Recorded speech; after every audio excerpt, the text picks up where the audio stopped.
I'd love to see some of the images sometime, just to have them in my collection. I guess there's two things. Are there any transnational corporations that sell fast food in Taiwan that are more likely to use sexualized images? Because one of the things I found, all around the world, some of these images appear.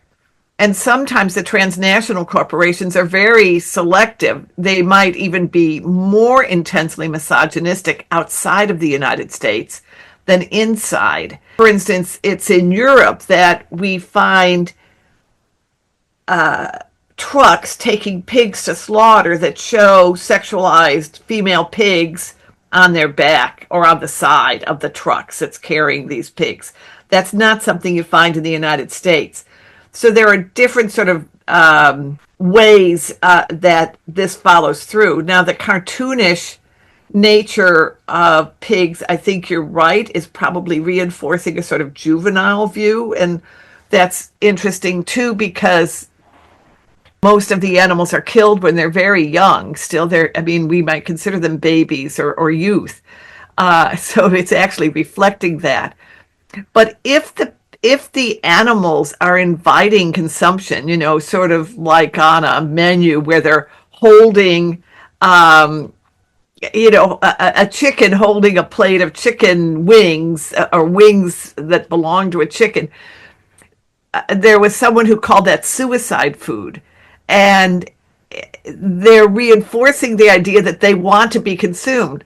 Perhaps it's not sexualized per se, but the presumption that any being wants to be consumed and wants to invite you to consume them, this suicide food thing, is found around the world and is very disturbing. I think the role of sexualization is saying, if eating animals makes you uncomfortable, here's something funny.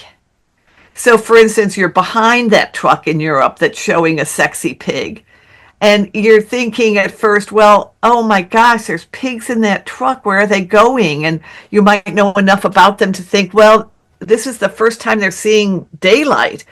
And then you see the image of the sexy pig, and since it's oriented towards the male gaze, you might laugh and say, oh. And all that anxiety or awareness of the animal disappears because there's been sexual humor, which is also, a sort of juvenile or teen male humor. Now, what happens in a country that's not sexualizing the animals, but is using suicide images? Somebody online called suicide food. They're doing the same thing. They're taking that uneasiness. Should we really be doing this? And instead of showing you, the slaughter of an animal who definitely did not want to be consumed, they're showing these cartoonish images. And the goal is to allay or suspend anxiety and concern for the animal. They're all anthropocentric in the sense that they're oriented towards the human. They're not representing the animal's life. So the sexualized animal has this double absent referent, but the cartoonish animal is still an absent referent, and it's a lie. So one of the things in here, animal activists are accused of being anthropocentric, human-centered oriented, that we're anthropomorphizing animals, that we're imposing human qualities on animals. But the people who really anthropomorphize animals are those who are trying to sell dead bodies. And they're showing pigs on two legs, a pig's holding a menu on two legs. How do they hold it with their trotters anyway? The anthropomorphized animal is in service to the oppression of animals. That's the role of that image.